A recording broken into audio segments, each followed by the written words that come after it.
ಎಲ್ಲಿ ಕಳಿಸ್ತಿದ್ದೇನೆ ಒಂದ್ಸಲ ಹೋಗಲಿ. ಡಮ್ ಡಿಮ್ ಡಮ್ ಡಿಮ್ ಆಗ್ತದೆ. ಸ್ಟಾರ್ಟ್ ಮಾಡ್ತೀನಿ. ಅದಾಗುತ್ತೆ.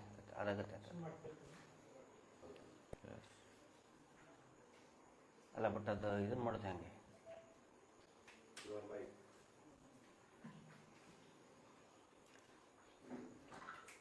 ಎಲ್ರಿಗೂ ನಮಸ್ಕಾರ.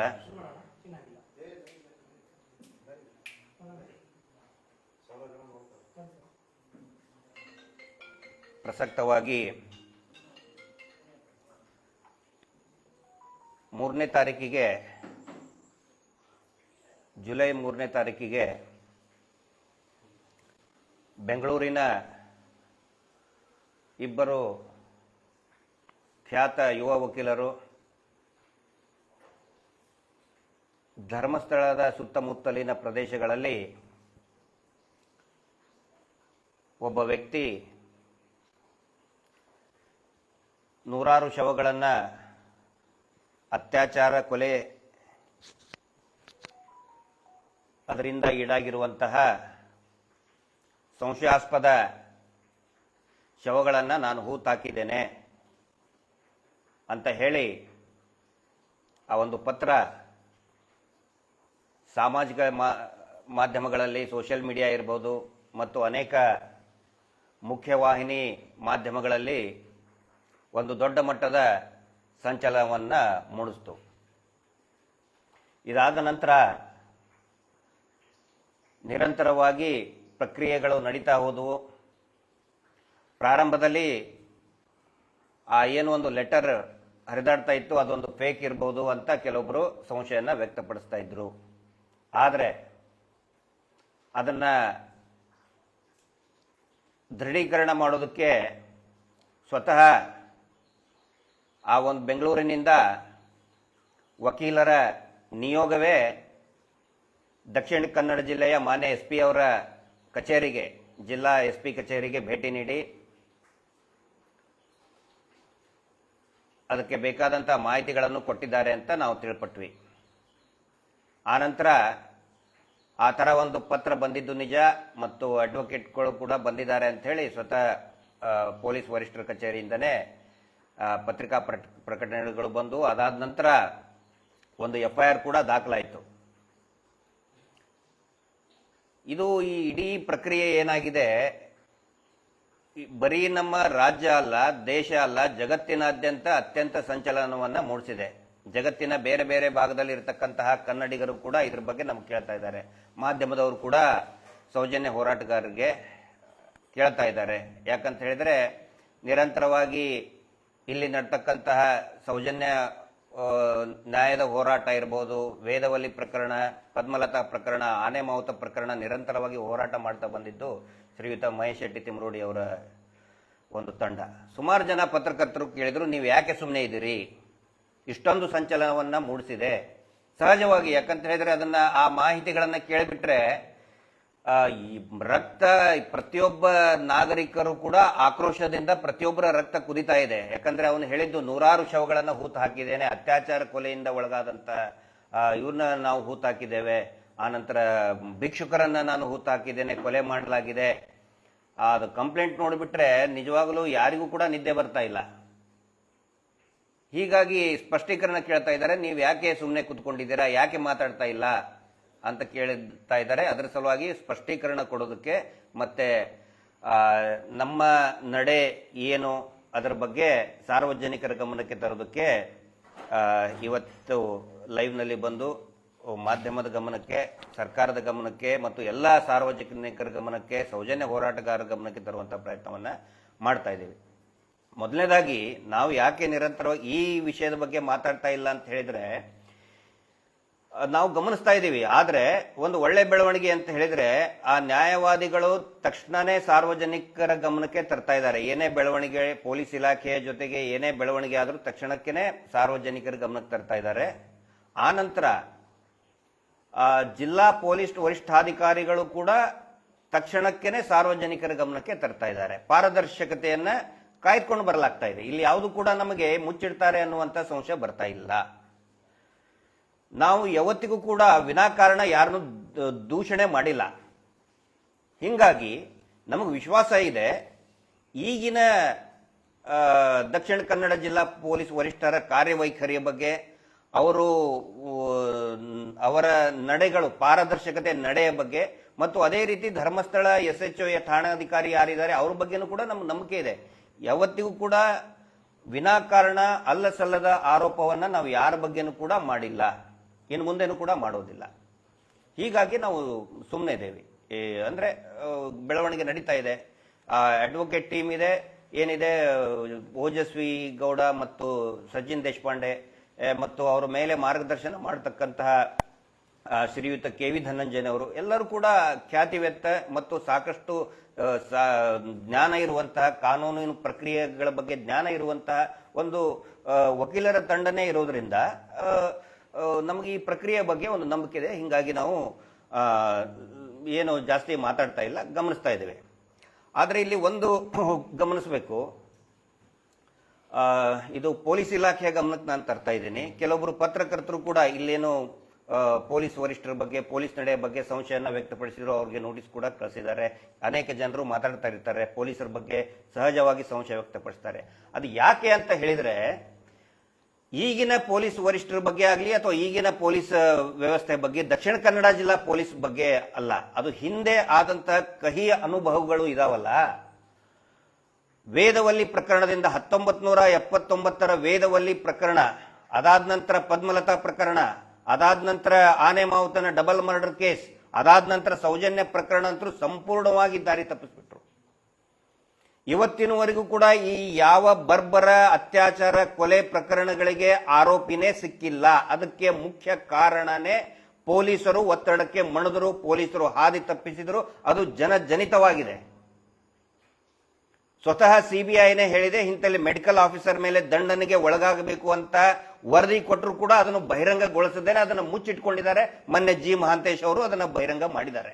ಅನೇಕ RTI ಕಾರ್ಯಕರ್ತರು ಈಗ ಅದನ್ನು ಬಹಿರಂಗ ಮಾಡ್ತಾ ಇದ್ದಾರೆ, ಸುಮಾರು ಜನ ಮಾತಾಡ್ತಾ ಇದ್ದಾರೆ. ಆ ಒಂದು ಕಹಿ ಅನುಭವದ ಹಿನ್ನೆಲೆಯಲ್ಲಿ ಪೊಲೀಸ್ ಇಲಾಖೆಯ ಬಗ್ಗೆ ಅನುಮಾನ ಮೂಡುವುದು ಬಹಳ ಸಹಜ. ಈಗಿರುವಂತಹ ಪೊಲೀಸ್ ವ್ಯವಸ್ಥೆ ಪಾರದರ್ಶಕ, ದಕ್ಷಿಣ ಕನ್ನಡ ಜಿಲ್ಲೆಯ ಪಾರದರ್ಶಕತೆ ಖಂಡಿತ ಇದೆ.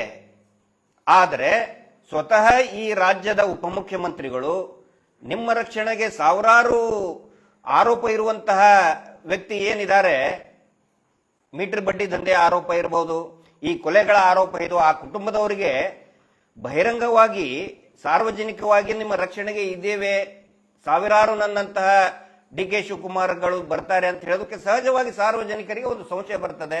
ಎಲ್ಲೋ ಏನೋ ಹಾದಿ ತಪ್ಪಿಸಬಹುದು, ಸ್ವತಃ ಹಿರಿಯ ರಾಜಕಾರಣಿಗಳೇ ಇದರದ ಹಾದಿ ತಪ್ಪಿಸಬಹುದು.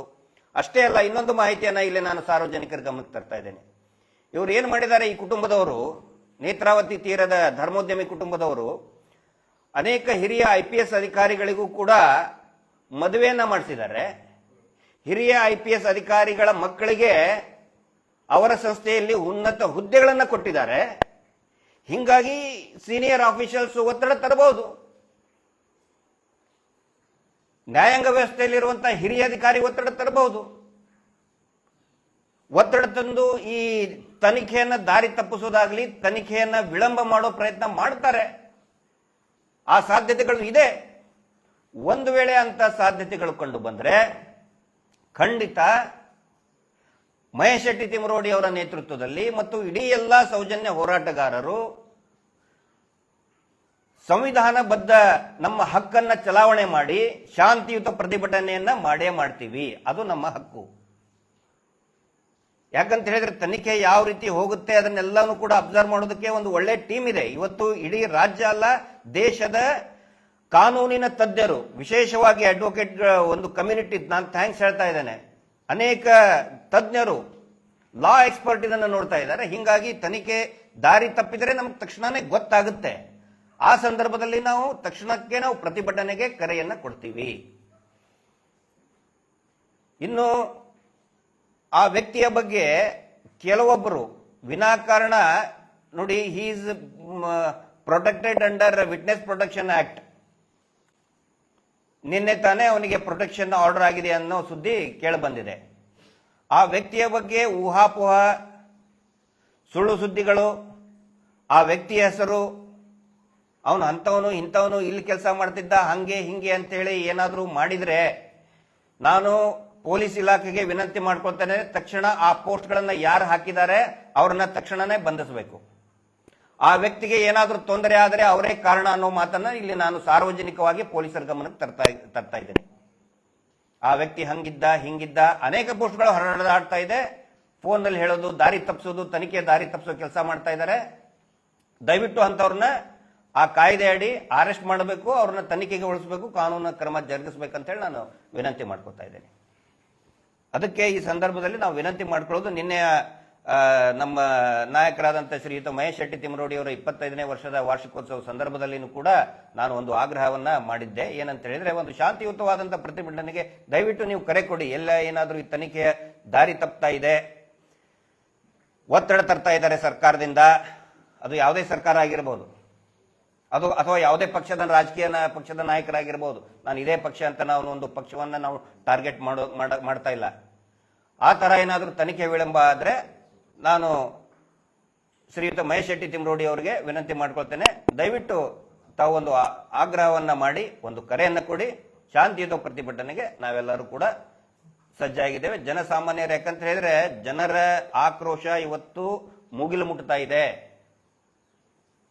ಬರೀ 1-2 ಪ್ರಕರಣ ಅಲ್ಲ, ಅನೇಕ ಸಾರಿ ಇದು ನೂರಾರು ಹತ್ಯೆಗಳಾಗಿದೆ. ನಾವು ಕೂಡ ಹೇಳ್ಕೊಂತಾನೆ ಬಂದ್ವಿ. ನಮ್ಗಿಂತ ಮುಂಚೆನೂ ಕೂಡ ಈ ತುಳುನಾಡಿನಲ್ಲಿ ಅನೇಕ ದೊಡ್ಡ ದೊಡ್ಡ ಏನೋ ಆಕ್ಟಿವಿಸ್ಟ್, ಸಿವಿಲ್ ಆಕ್ಟಿವಿಸ್ಟ್, ನಾಗರಿಕ ಸೇವಾ ಟ್ರಸ್ಟ್ನವ್ರು ಇರ್ಬೋದು, ಆನಂತರ ಅನೇಕ ಹೋರಾಟಗಾರರು, ನರೇಂದ್ರ ಅವರಿರ್ಬೋದು, ಬಹಳಷ್ಟು ಜನ ಇದರಲ್ಲಿ, ಸಾರಾ ಅಬೂಬಕರ್ ಇರಬಹುದು, ದೊಡ್ಡ ದೊಡ್ಡ ಹೋರಾಟಗಳು ನಡೆದಿದೆ. ಎಲ್ಲವನ್ನು ಕೂಡ ಹತ್ತಿಗೆ ತಾನೇ ಬಂದಿದ್ದರು. ವೇದವಲ್ಲಿ ಪ್ರಕರಣದಿಂದನೂ ಕೂಡ ಎಷ್ಟೋ ಜನ ಸತ್ತು ಹೋದ್ರು, ಹೋರಾಟ ಮಾಡಿ ಮಾಡಿ ಸತ್ತು ಹೋದ್ರು. ಇದು ಈ ದೇಶ ಕಂಡಂತಹ ಅತ್ಯಂತ ದೊಡ್ಡ ಹೋರಾಟ ಇದು. ಇವರು ಮಾಡ್ತಕ್ಕಂಥ ಆನಂತರ ಮೀಟರ್ ಬಡ್ಡಿ ದಂಧೆಯಲ್ಲಿ ಪ್ರತಿದಿನ ಇನ್ನೂ ಕೂಡ ಜನ ಊರು ಬಿಡ್ತಾ ಇದ್ದಾರೆ. ಏನು ಪೊಲೀಸರು ಕ್ರಮ ಕೈಗೊಳ್ತಾ ಇಲ್ಲ, ಸರ್ಕಾರ ಕ್ರಮ ಕೈಗೊಳ್ತಾ ಇಲ್ಲ. ಅಕ್ರಮ ಮೀಟರ್ ಬಡ್ಡಿ ದಂಧೆ, ನಾವು ಯೋಜನೆ ಮಾಡ್ತೀವಿ, ಅಭಿವೃದ್ಧಿ ಯೋಜನೆ ಮಾಡ್ತೀವಿ ಅಂತ ಹೇಳಿ ಪ್ರತಿನಿತ್ಯ ಮತ್ತೆ 6 ಗಂಟೆಗೆ ಹೋಗಿ ಮೀಟರ್ ಬಡ್ಡಿ ದಂಧೆ ವಸೂಲಿ ಮಾಡಕ್ಕೆ ಬೆಳಿಗ್ಗೆ 6 ಗಂಟೆಗೆ ಹೋಗ್ತಾ ಇದ್ದಾರೆ. ಸರ್ಕಾರ ಸುಗ್ರೀವಾಜ್ಞೆ ಹೊರಡಿಸಿ ಯಾರಿಗೆ ಲೈಸೆನ್ಸ್ ಇಲ್ಲ ಅವರ ಬಡ್ಡಿ ಮನ್ನಾ ಆಗಿದೆ, ಸಾಲ ಮನ್ನಾ ಆಗಿದೆ ಅಂತ ಹೇಳಿದ್ರು ಕೂಡ ಕಾನೂನು ಬಾಹಿರವಾಗಿ ಬಡ್ಡಿ ವಸೂಲಿ ದಂಧೆ ಮಾಡ್ತಾ ಇದ್ದಾರೆ. ಸೊ ಈ ಎಲ್ಲ ಒಂದು ಕರಾಳತೆ ಹಿನ್ನೆಲೆ ದಲಿತರ ಭೂಮಿಯನ್ನ ವಶಕ್ಕೆ ಪಡ್ಕೊಂಡ್ರು. ಸ್ವತಃ ಈ ಪುತ್ತೂರು ಎಸಿ ಅವರೇ ಹೇಳಿದ್ರು 7 ಎಕರೆ 59 ಸೆಂಟ್ ಸರ್ಕಾರಕ್ಕೆ ವಾಪಸ್ ಕೊಡಬೇಕು ಅಂತ ಹೇಳಿದ್ರು ಕೂಡ ರಾಜಾರೋಷವಾಗಿ ಸುತ್ತಾಡ್ತಾ ಇದ್ದಾರೆ. ಹಿಂಗಾಗಿ ಆಡಳಿತ ವ್ಯವಸ್ಥೆ ಬಗ್ಗೆ ಒಂದು ಸಂಶಯ ಇದೆ. ಆದ್ರೆ ಈಗ ನಮಗೊಂದು ವಿಶ್ವಾಸ ಇದೆ, ಒಂದು ಒಳ್ಳೆ ಪ್ರಕ್ರಿಯೆ ನಡೀತಾ ಇದೆ, ಪಾರದರ್ಶಕವಾಗಿ ಪ್ರಕ್ರಿಯೆ ನಡೀತಾ ಇದೆ. ಆದ್ರೆ ತನಿಖೆ ದಾರಿ ತಪ್ಪಿದಲ್ಲಿ ಖಂಡಿತ ಆದಷ್ಟು ಬೇಗ ಎಲ್ಲಿ ಹೋರಾಟ ಮಾಡಬೇಕು, ಅದು ವಿಧಾನಸೌಧದ ಎದುರುಗಡೆ ಮಾಡಬೇಕು, ಮುಖ್ಯಮಂತ್ರಿಗಳ ನಿವಾಸದ ಎದುರುಗಡೆ ಮಾಡಬೇಕು, ಅಥವಾ ನ್ಯಾಯಾಲಯದ ಎದುರುಗಡೆನೆ ಮಾಡಬೇಕು, ಅಥವಾ ಜಿಲ್ಲಾ DC ಕಚೇರಿ ಎದುರುಗಡೆನೋ, ಜಿಲ್ಲಾ SP ಅವರ ಕಚೇರಿ ಎದುರುಗಡೆನೋ, ಅಥವಾ ಯಾರು ಬೇಡ, ನಮಗೆ ನಂಬಿಕೆ ಇರುವುದೇ ಧರ್ಮಸ್ಥಳ ಶ್ರೀ ಮಂಜುನಾಥ ಸ್ವಾಮಿ ಅಣ್ಣಪ್ಪ ಸ್ವಾಮಿನೇ ನ್ಯಾಯ ಕೊಡಿಸಬೇಕು ಅಂತ ಹೇಳಿದ್ರೆ ಧರ್ಮಸ್ಥಳದಲ್ಲಿನೇ ಪ್ರತಿಭಟನೆ ಮಾಡಬೇಕು. ಇದಕ್ಕೆಲ್ಲವನ್ನು ಕೂಡ ಚರ್ಚೆ ಮಾಡಿ ಮಹೇಶ್ ಶೆಟ್ಟಿ ತಿಮರೋಡಿ ಅವರು ಒಂದು ಆಗ್ರಹ ಮಾಡಬೇಕು. ಸ್ಥಳವನ್ನು ಕೂಡ ಅಕಸ್ಮಾತ್ ಏನಾದರೂ ಪ್ರಕರಣ ಹಾದಿ ತಪ್ಪೋದಾದ್ರೆ ದಯವಿಟ್ಟು ತಾವು ಒಂದು ಕರೆಯನ್ನ ಕೊಡಿ ಅನ್ನುವಂಥ ವಿನಂತಿಯನ್ನ ನಾನು ಮಾಡ್ತಾ ಇದ್ದೇನೆ. ನಮ್ಮ ಮಹೇಶ್ ಶೆಟ್ಟಿ ತಿಮರೋಡಿ ಅವರು ಮಾತಾಡ್ತಾರೆ. ಇದೀಗಲೇ ಕಳೆದ 13 ವರ್ಷಗಳಿಂದ ಒಂದಷ್ಟು ದೊಡ್ಡ ಮಟ್ಟದ ಬೆಳವಣಿಗೆಗಳನ್ನು ನೋಡ್ತಾ ಇದ್ದೆವು. ಆದರೆ ಇಲ್ಲಿ ತನಕ ನ್ಯಾಯ ಮರೀಚಿಕೆಯಾಗಿ ಉಳಿದಿದೆ.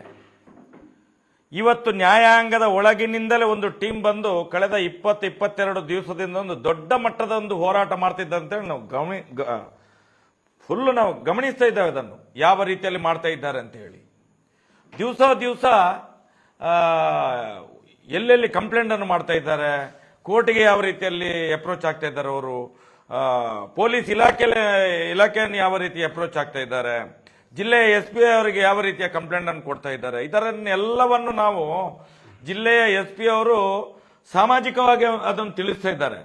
ಇದೊಂದು ಒಳ್ಳೆಯ ರೀತಿಯ ಬೆಳವಣಿಗೆ ಅನ್ನಿಸ್ತದೆ ನಮಗೆ. ಆದರೆ ಅದರ ಮಧ್ಯದಲ್ಲಿ ಕೂಡ ಯಾರೋ ಒಬ್ಬ ಬಂದು ಈ ಪ್ರಕರಣದಲ್ಲಿ ನಾನು ಎಷ್ಟೋ ಸಾವಿರ ಹೆಣಗಳನ್ನು ನೋಡಿದ್ದೇನೆ, ನಾನು ಅದನ್ನು ಎತ್ತಿ ಕೊಡ್ತೇನೆ ಅಂತ ಹೇಳಿ ಅರ್ಜಿ ಹಾಕಿದ್ರು ಕೂಡ ಒಂದು ಸುಮೋಟೋ ಕೇಸ್ ದಾಖಲು ಮಾಡದಂತ ಒಂದು ಪರಿಸ್ಥಿತಿ ಈ ರಾಜ್ಯದ ಕಾನೂನಿನಲ್ಲಿ ಆಗಲಿ, ಒಂದು ಪೊಲೀಸ್ ಇಲಾಖೆಗಳಲ್ಲಿ ಆಗಲಿ, ಸರ್ಕಾರದಲ್ಲಿ ಆಗಲಿ ಇನ್ನು ಯೋಚನೆ ಬಂದಿಲ್ಲ ಅಂತ ಹೇಳಿದ್ರೆ ಒಂದು ದೊಡ್ಡ ನೋವಿನ ಸಂಗತಿ ಅಂತ ಹೇಳಿದ್ರೆ, ಏನು ವೇದಾವಲ್ಲಿ ಪ್ರಕರಣದಿಂದ ಹಿಡಿದು ಇವತ್ತು ಸೌಜನ್ಯನ ಪ್ರಕರಣದವರೆಗೆ ಏನು ಸುಮ್ಮನೆ ಕೂತಿದ್ದಾರೋ ಎಲ್ಲವನ್ನು ಮುಚ್ಚಿ, ಅದೇ ರೀತಿ ಇವತ್ತೊಂದು ನ್ಯಾಯಾಂಗದ ವ್ಯವಸ್ಥೆಯಲ್ಲಿ ಇರುವಂತ ಒಂದು ದೊಡ್ಡ ಟೀಮು KV ಧನಂಜಯರು ಅಂತ ಹೇಳಿದ್ರೆ ಸಾಮಾನ್ಯ ಟೀಮ್ ಅಲ್ಲ.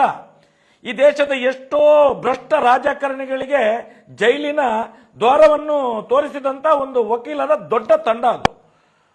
ನಾನು ಅದನ್ನು ಗಮನಿಸ್ತಾ ಇದ್ದೇನೆ, ಕಳೆದ 21 ದಿವಸಗಳಿಂದ ಗಮನಿಸ್ತಾ ಇದ್ದೇನೆ. ಈ ಸಲ ಸೌಜನ್ಯನಿಗೆ ಮತ್ತು ಬಾಕಿ ಎಲ್ಲ ಇದಕ್ಕೂ ವೇದವಲ್ಲಿ ಪದ್ಮಲತನಿಗೂ ನ್ಯಾಯ ಸಿಗಬಹುದು ಅನ್ನುವಂಥ ದೃಷ್ಟಿಯಿಂದ ನಾವು ಯೋಚನೆ ಮಾಡ್ತಾ ಕೂತ್ರೆ, ಈಗ ಬರುವಂತ 21 ದಿವಸಗಳಿಂದ ನಾಳೆ ನಾಳೆ ನಾಳೆ ನಾಳೆ ಅಂತ ಹೇಳಿ ನಾವು ಮತ್ತೆ ಈ ಪ್ರಕಾರವಾಗಿ ಸನ್ಮಾನ್ಯ KV ಧನಂಜಯ ಸರ್ ಅನ್ನು ನಾವು ಭೇಟಿಯಾದವು. ನಿನ್ನೆ ಮೊನ್ನೆಯಲ್ಲಿ ನಾವು ಮಾತಾಡಬೇಕಾದ್ರೆ ಅವರು ಹೇಳಿದ್ರು, ಇದು ಇನ್ನು ಏನೋ ನೀವು ಇಷ್ಟು ವರ್ಷದಿಂದ ಹೋರಾಟ ಮಾಡಿದ್ರಿ, ನಾವು ಕಾನೂನಿನ ಹೋರಾಟ ಮಾಡಿದ್ರು ಕೂಡ ಒಂದು ಜಟಿಲವಾಗಿ ಈ ವ್ಯವಸ್ಥೆ ನಡೀತಾ ಇದೆ, ಇದಕ್ಕೆ ಸಾರ್ವಜನಿಕರು ಕೂಡ ಒಂದು ನಿಮ್ಮ ಒಂದು ಏನು ಸೌಜನ್ಯ ಹೋರಾಟಗಾರರ ಒಂದು ಬೆಂಬಲವೂ ಕೂಡ ನಮಗೆ ಬೇಕು ಅನ್ನುವಂಥ ಒಂದು ಮನವಿಯನ್ನು ನಮ್ಮ ಹತ್ರ ಮಾಡಿದ್ರು ನಿನ್ನೆ. ಆ ಪ್ರಯುಕ್ತವೇ ನಾವು ಹೇಳುವಂಥದ್ದು, ಮುಂದಿನ ದಿನಗಳಲ್ಲಿ ಎಲ್ಲಿಯೂ ಕೂಡ ಕಾನೂನಿನ ವ್ಯವಸ್ಥೆಯಲ್ಲಿ ನಮಗೆ ಜಾಗ ಇಲ್ಲ ಅಂತ ಹೇಳಿದ್ರೆ, ಇಡೀ ಪ್ರಜಾಪ್ರಭುತ್ವದ ವ್ಯವಸ್ಥೆಯನ್ನು ಇಟ್ಕೊಂಡೆ ನಾವು ಏನು ಒಂದು ದೊಡ್ಡ ಮಟ್ಟದ ಲಕ್ಷಾಂತರ ಜನರು ಇವತ್ತು ಈ ವಕೀಲರ ತಂಡದ ಒಟ್ಟಿಗೆ ಸೇರ್ಕೊಂಡು ಆದಷ್ಟು ಬೇಗ ಏನು ಕಾನೂನು ರೀತಿಯಲ್ಲಿ ನೀವು ಮಾಡಲಿಲ್ಲ ಅಂತ ಹೇಳಿದ್ರೆ, ಮುಂದಿನ ದಿನಗಳಲ್ಲಿ ಜನಗಳ ಒಂದು ತೀರ್ಮಾನ ಯಾವ ರೀತಿ ಇದೆ. ನಾವೇನು ಮಾತಾಡಿದ್ರೆ ಸುಮ್ಮನೆ ಇಲ್ಲ, ಯಾಕಂತ ಹೇಳಿದ್ರೆ ಒಂದು ಕಡೆಯಲ್ಲಿ ಒಂದೊಂದು ಟೀಮ್ ಕೆಲಸ ಮಾಡುವಾಗ ನಾವು ಸುಮ್ಮನೆ ಇರುವುದು ಲೇಸು ಅಂತ ಹೇಳಿ. ಯಾಕಂತ ಹೇಳಿದ್ರೆ ಇವತ್ತು ವಕೀಲರ ತಂಡ ದಾಖಲೆಯನ್ನು ಅಲ್ಲಿ ಕೊಡ್ತಾ ಇದ್ದಾರೆ. ಇಷ್ಟು ಯಾರು ಒಬ್ಬ ಹೆಣ ಊತವ ಹೇಳ್ತಾನೆ, ಅತ್ಯಾಚಾರದ ಹೆಣ್ಮಕ್ಳಿದ್ದು, ಅತೃಪ್ತ ಹೆಣ್ಮಕ್ಳಿದ್ದು, ವೃದ್ಧರಿದ್ದು, ಭಿಕ್ಷುಕರಿದ್ದು ನಾನು ತೆಗೆದುಕೊಡ್ತಂದ್ರೆ ಮುಂದೆ ಬಂದ್ರೆ ಇಷ್ಟ ತನಕ ಸುಮ್ಮನೆ ಕೂತಿದೆ ಅಂತ ಹೇಳಿದ್ರೆ, ನಾನು ಹೇಳೋದು ಈ ದೇಶದ ಕಾನೂನಿನ ವ್ಯವಸ್ಥೆ ಸತ್ತಿದೆ ಅಂತ ಕೇಳಲಿಕ್ಕೆ ನಾನು ಇಚ್ಛೆ ಪಡ್ತೇನೆ. ನಾನು ಇವತ್ತು ಒಂದು ವಕೀಲರ ತಂಡ KV ಧನಂಜಯರ್ ಅಂತ ಹೇಳಿದ್ರೆ ಹೈಕೋರ್ಟ್ ವಕೀಲರು ಇರ್ಬೋದು, ಸುಪ್ರೀಂ ಕೋರ್ಟ್ ಅಲ್ಲಿ KV ಧನಂಜಯ ಅಂತ ಹೇಳಿದ್ರೆ ಎಲ್ರಿಗೂ ಚಿರಪರಿಚಿತ. ಅವರು ಸಿಕ್ಕಾಪಟ್ಟೆ ಸಮಾಜಕ್ಕೆ ಸಾರ್ವಜನಿಕವಾಗಿ ಅವರ ಕ್ಲೈಂಟ್ಗಳಿಗೆ ನ್ಯಾಯದಾನವನ್ನು ಮಾಡಿದಂತ ದೊಡ್ಡ ಹೆಸರಿರುವಂತಹ ಟೀಮು. ಇವರು ಹೋರಾಟ ಮಾಡಿದಾಗೂ ಕೂಡ ಯಾವುದೇ ಈ ಕಾರ್ಯಾಂಗದ ವ್ಯವಸ್ಥೆ ಮಾತಾಡುವುದಿಲ್ಲ ಅಂತ ಹೇಳಿದ್ರೆ, ಇವತ್ತು ನಾವು ರಸ್ತೆಗೆ ಬೀದಿಗೆ ಇಳಿದು ಹೋರಾಟ ಮಾಡಬೇಕಾಗ್ತದೆ. ಸುಮ್ಮನೆ ಕೂತ್ಕೊಳ್ಳೋದಿಲ್ಲ. ನಾವು ಕೂತ್ಕೊಂಡದ್ದು ಜಾಸ್ತಿ ಆಯ್ತು. ಈ ದೇಶದ ಕಾನೂನಿಗೆ ನಾವು ಮನವಿಯನ್ನು ಮಾಡ್ತೇವೆ. ಈ ಭ್ರಷ್ಟ ರಾಜಕಾರಣಿಗಳ ಹತ್ರ ಮನವಿಯನ್ನು ಮಾಡ್ತೇನೆ, ಈ ಸರ್ಕಾರಗಳಿಗೆ ಮನವಿಯನ್ನು ಮಾಡ್ತೇನೆ. 21 ದಿವಸದಿಂದ ಈ ವಕೀಲರ ತಂಡ ಹೋರಾಟವನ್ನು ಮಾಡ್ತಾ ಇದೆ. ಏನು ಕೈಕಟ್ಟಿ ಕೂತಿದ್ದೀರಾ? ನಮ್ಮಂತ ದೀನ ದಲಿತರು, ಬಡವರು ಒಂದು ಸೌಜನ್ಯನ ಪರ ಹೋರಾಟ ಮಾಡಿದವರ 21 ದಿವಸದಿಂದ ಆ ಹೋರಾಟವನ್ನು ನೋಡ್ತಾನೆ ಬರ್ತಾ ಇದ್ದೇವೆ. ದಿನ ದಿನ ದಿನ ಜಟಿಲ ಮಾಡ್ತಾ ಇದ್ದೀರಿ. ಈ ಈ ದೇಶದಲ್ಲಿ ಸ್ವತಂತ್ರ ಬಂದ ಮೇಲೆ ಪ್ರಜಾಪ್ರಭುತ್ವಕ್ಕೆ ಒಂದು ಮನ್ನಣೆ ಇದೆ. ಇವತ್ತು ಪ್ರಜಾಪ್ರಭುತ್ವಕ್ಕೆ ಏನು ಇದಿಲ್ವ, ಬೆಲೆ ಇಲ್ವ? ಹಾಗಾದ್ರೆ ಪ್ರಜೆಗಳೇ ಎದ್ದು ಈ ನ್ಯಾಯವನ್ನು ಕೇಳುವಂತ ವ್ಯವಸ್ಥೆ ಮುಂದಿನ ದಿನಗಳಲ್ಲಿ ಆಗ್ತದೆ. ಆದಷ್ಟು ಬೇಗ ಇಡೀ ರಾಜ್ಯದ, ಇಡೀ ರಾಷ್ಟ್ರದ ಎಲ್ಲಾ ಸೌಜನ್ಯ ಪರ ಹೋರಾಟಗಾರರ ಹತ್ರ ನಾನು ಮನವಿ ಮಾಡ್ತೇನೆ, ಯಾವುದೋ ಹೊತ್ತಿನಲ್ಲಿ ನಾವು ಕರೆಯನ್ನು ಕೊಡ್ತೇವೆ. ಯಾವುದೋ ಹೊತ್ತಿನಲ್ಲಿ ಕರೆಯನ್ನು ಕೊಡ್ತೇವೆ. ಇಡೀ ರಾಜ್ಯ, ಇಡೀ ದೇಶದ ಸೌಜನ್ಯ ಪರ ಹೋರಾಟಗಾರರು ಬೆಳ್ತಂಗಡಿಯಲ್ಲಿ ಹಾಜರಾಗಿರಬೇಕು. ಬೆಳ್ತಂಗಡಿಯಲ್ಲಿ ನಾವು ಪ್ರಾಣ ತ್ಯಾಗಕ್ಕೂ ಸಿದ್ಧ ಇದ್ದೇವೆ. ಯಾವತ್ತು ಕಾನೂನಿನ ಪರವಾದ ಹೋರಾಟಕ್ಕೆ ಮನ್ನಣೆ ಕೊಡುವುದಿಲ್ಲ ನೀವು ಅಂತ ಹೇಳಿದ್ರೆ ನಾವೇನು ಷಂಡರು? ನಾವು ಸ್ವತಂತ್ರ ಭಾರತದಲ್ಲಿ ಬದುಕುವುದು ತಪ್ಪ? ನಾವು ತಪ್ಪೇನ್ರಿ? ನಾವು ಇಷ್ಟು ಹೇಳಲಿಕ್ಕೆ ಇಚ್ಛೆ ಪಡ್ತೇನೆ. ಆದಷ್ಟು ಬೇಗ ಈ ದೇಶದ, ಈ ರಾಜ್ಯದ ಎಲ್ಲಾ ಜಿಲ್ಲೆಗಳ ಸೌಜನ್ಯ ಪರ ಹೋರಾಟಗಾರರಿಗೆ ಸೌಜನ್ಯ ಪರ ಹೋರಾಟದ ಒಂದು ಸಂದೇಶ ಯಾವುದೇ ಹೊತ್ತಿನಲ್ಲಿ ಬರ್ಬೋದು. ಎಲ್ಲರೂ ಕೂಡ ಶಾಂತಿಯುತ ಹೋರಾಟಕ್ಕೆ ಬೆಳ್ತಂಗಡಿ ತಾಲೂಕಿನಲ್ಲಿ ಒಟ್ಟಿಗಾಗಬೇಕು. ಇಲ್ಲಾದ್ರೆ ಈ ಒಂದು ಸರ್ಕಾರ, ಇಲಾಖೆಗಳು ಆದಷ್ಟು ಬೇಗ ಯಾರು ಬಾಡಿ ತೆಗೆದುಕೊಡ್ತಾನೆ ಅಂತ ಹೇಳಿದಾನೆ ಅವನನ್ನು ತಂದು 164 ಸ್ಟೇಟ್ಮೆಂಟ್ ಮಾಡಿಸಿ ಸ್ಥಳಕ್ಕೆ ಹೋಗಿ ಎಲ್ಲವನ್ನು ಉತ್ಖನನ ಮಾಡಿ ಎಲ್ಲ ಸಾವಿರಾರು ಕಲೆಬರಗಳನ್ನು ಹೊರಗೆ ತೆಗೆದು ಇಡೀ ಸಮಾಜಕ್ಕೆ ನ್ಯಾಯ ಕೊಡಿಸಬೇಕು ಅಂತ ಹೇಳಿ ಮನವಿಯನ್ನು ಕೂಡ ಮಾಡ್ತಾ ಇದ್ದೇನೆ. ಇದು ನಮ್ಮ ಬೇಡಿಕೆ ಇರುವಂತದ್ದು. ಇದರ ಒಂದು ಮುಂದುವರಿದ ಭಾಗವಾಗಿ ನಿನ್ನೆ ಸತ್ಯಾಸತ್ಯತೆಯನ್ನ ಪಾರದರ್ಶಕವಾಗಿ ಜನರಿಗೆ ಮುಟ್ಟಿಸುವಲ್ಲಿ ಪ್ರಯತ್ನ ಮಾಡ್ತಾ ಇದ್ದಂತ, ನಿರಂತರ ಪ್ರಯತ್ನ ಮಾಡ್ತಾ ಇದ್ದಂತಹ ನಮ್ಮ ಕೂಡ್ಲಾ ರಾಂಪೇಜ್ ಯೂಟ್ಯೂಬ್ ಇರ್ಬೋದು, ಸಂಚಾರಿ ಸ್ಟುಡಿಯೋ ಯೂಟ್ಯೂಬ್ ಇರ್ಬೋದು, ಮತ್ತೆ ಈ ದಿನ .com ಏನಿದೆ ಅವು ಎಲ್ಲವುಗಳನ್ನು ಕೂಡ ಆ ವಿಡಿಯೋಗಳನ್ನ ಮತ್ತು ಚಾನಲ್ನೇ ಬ್ಲಾಕ್ ಮಾಡುವಂತಹ ಕೆಲಸ ನಡೆದಿದೆ.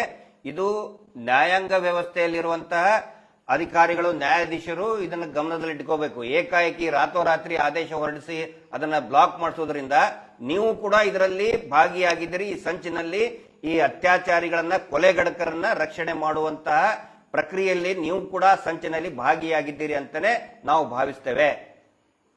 ಆನಂತರ ಎಲ್ಲಾ ಚಾನೆಲ್ಗಳು ಈಗ ಕಾನೂನು ಹೋರಾಟ ಅದಕ್ಕೂ ಕೂಡ ನಾವು ಕೈಗೊಂಡಿದ್ದೇವೆ. ಆನಂತರ ಇನ್ನೊಂದು ಪ್ರಯತ್ನ ಒಳಸಂಚು ನಡೀತಾ ಇದೆ. ಏನು ಅಂತ ಹೇಳಿದ್ರೆ, ನಾನು ಬಹಳ ಪೊಲೀಸ್ ಇಲಾಖೆಯ ಗಮನಕ್ಕೆ ನಾನು ತರ್ತಾ ಇದ್ದೀನಿ ಮತ್ತು ಸಾರ್ವಜನಿಕರ ಗಮನಕ್ಕೂ ಕೂಡ. ಒಂದು 200 ಗ್ರೂಪ್ಗಳಿದೆ. ಆನಂತರ ಬಲಿಷ್ಠ ಸಾಮಾಜಿಕ ಮಾಧ್ಯಮ ತಾಣ ಇದೆ. ಆದ್ರೆ ಇಲ್ಲಿ ನಾವು ಯಾರನ್ನು ಕೂಡ ಮೆಂಬರ್ಶಿಪ್ ಮಾಡ್ಕೊಂಡಿಲ್ಲ. ಸೌಜನ್ಯ ಹೋರಾಟಗಾರರು ಅಂತೇಳಿ ಮೆಂಬರ್ಶಿಪ್ ಮಾಡ್ಕೊಂಡಿರಲ್ಲ. ಕೆಲವೊಂದಿಷ್ಟು ಜನ ಆ ಅತ್ಯಾಚಾರಿಗಳ ಧರ್ಮೋದ್ಯಮಿ ಕುಟುಂಬ ನಡೆಸ್ತಾ ಇರುವಂತಹ ಒಂದು IT ಸೆಲ್, ಆನಂತರ ಏನೋ ಒಂದು ಇದನ್ನ ಮಾಡ್ಕೊಂಡಿದ್ದಾರೆ ಅವರು, ಕಾಲ್ ಸೆಂಟರ್ ಟೈಪ್ ಫೇಕ್ ಕಾಲ್ ಮಾಡೋದು, ಹೆದರ್ಸೋದು. ಇನ್ನು ನಮ್ಮ ಗ್ರೂಪ್ ನಲ್ಲಿನೇ ಬಂದು ಈ ಶಾಂತಿ ಭಂಗ ಮಾಡುವಂತಹ, ಅರಾಜಕತೆ ಸೃಷ್ಟಿ ಮಾಡುವಂತಹ, ಹಿಂಸೆಗೆ ಪ್ರಚೋದನೆ ಮಾಡುವಂತಹ ಮೆಸೇಜ್ಗಳನ್ನು ಕೂಡ ಹಾಕ್ತಾ ಇದ್ದಾರೆ ಮತ್ತು ಅಶ್ಲೀಲ ಪದಗಳನ್ನ ಬೈತಾ ಇದ್ದಾರೆ. ನಾವು ಯಾರು ಕೂಡ ಸೌಜನ್ಯ ಹೋರಾಟಗಾರರು, ಸೌಜನ್ಯ ಸಮಿತಿ ಈ ತರ ಅಶ್ಲೀಲ ಪದಗಳನ್ನ ನಾವು ಎಷ್ಟೋ ಸಾರಿ ಹೇಳಿದೀವಿ. ಆ ಅತ್ಯಾಚಾರಿಗಳ ಹೆಣ್ಮಕ್ಳಿಗೂ ಕೂಡ ಬೈಬೇಡಿ, ಅದು ನಮ್ಮ ನಿಯಮ ಅಲ್ಲ, ಅದು ನಮ್ಮ ನೀತಿ ಅಲ್ಲ. ಕೆಲವೊಬ್ರು ಬೇಕು ಅಂತಲೇ ಬೈತಾ ಇರ್ತಾರೆ. ಅದಕ್ಕೂ ನಮಗೂ ಯಾವುದೇ ರೀತಿಯಾದಂತ ಸಂಬಂಧ ಇಲ್ಲ. ಯಾರಾದರೂ ಅರಾಜಕತೆ ಸೃಷ್ಟಿ ಮಾಡುವಂಥದ್ದು, ನಾವು ಕಲ್ಲೆಸಿತೀವಿ, ನಾವು ಅದನ್ನ ಮಾಡ್ತೀವಿ ಅಂತೇಳಿ ಸುಳ್ಳು ಏನು ಮೆಸೇಜ್ಗಳನ್ನ ಹಾಕ್ತಾ ಇದ್ದಾರೆ, ಖಂಡಿತ ಪೊಲೀಸ್ ಇಲಾಖೆ ಅಂತವ್ರ ಮೇಲೆ ಕ್ರಮವನ್ನ ಕೈಗೊಳ್ಳಬಹುದು.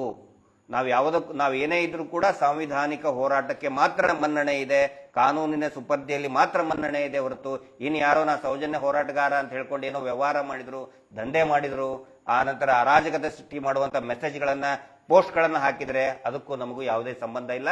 ದಯವಿಟ್ಟು ವಾಟ್ಸ್ಆಪ್ ಅಡ್ಮಿನ್ ದಯವಿಟ್ಟು ಅವ್ರನ್ನ ದೂರ ಇಡಿ. ಯಾಕಂದ್ರೆ ಅವರವರ ಮೆಸೇಜ್ ಹಾಕೊಂಡು ಒಂದು ಸ್ಕ್ರೀನ್ ಶಾಟ್ ಹೊಡೆದು ನೋಡಿ ಅರಾಜಕತೆ ಮಾಡ್ತಾ ಇದ್ದಾರೆ ಅಂತ ಹಾಕುವಂತ ಸಂದರ್ಭ ಇದೆ. ಹಿಂದೆ ಅದೇ ರೀತಿ ಒಂದು ಫೇಕ್ ವಾಟ್ಸ್ಆಪ್ ಚಾಟ್ ನಿಂದ ಹಿಡ್ಕೊಂಡೇ ಸೌಜನ್ಯ ಏಪ್ರಿಲ್ 6ನೇ ತಾರೀಕಿನ ವಾಟ್ಸ್ಆಪ್ ಚಾಟ್ ಅನ್ನ ತೋರಿಸಿ ಒಂದು ಫೇಕ್, ಅದು ಒಂದು ಸುಳ್ಳು ಮಾಹಿತಿಯನ್ನು ಕೊಟ್ಟು ಹೋರಾಟ ನಿಲ್ಲಿಸುವಂತ ಒಂದು ಕುತಂತ್ರವನ್ನ ಮಾಡಿದ್ರು. ಆ ದಾರಿ ಬಿಟ್ಟು ಬೇರೆ ಏನೂ ಇಲ್ಲ, ಬರೀ ಕುತಂತ್ರ ಇಷ್ಟೇ ಇದೆ. ಆದ್ರೆ ನಾನು ಪೂರ್ತಿಯಾಗಿ ಸಮಾಜದ ಗಮನಕ್ಕೆ ಮತ್ತು ಪೊಲೀಸ್ ಇಲಾಖೆಗೆ ಗಮನಕ್ಕೆ ತರ್ತಾ ಇದ್ದೇನೆ. ಆ ತರ ಏನೇ ಮಾಡಿದ್ರು ಕೂಡ ಮುಕ್ತವಾಗಿ ಪೊಲೀಸರು ಅವ್ರ ಮೇಲೆ ಕ್ರಮವನ್ನ ಕೈಗೊಳ್ಳಬಹುದು. ನಮಸ್ಕಾರ. ಬೇಕಾ? ಬೇಡ ಬೇಡ ಬೇಡ.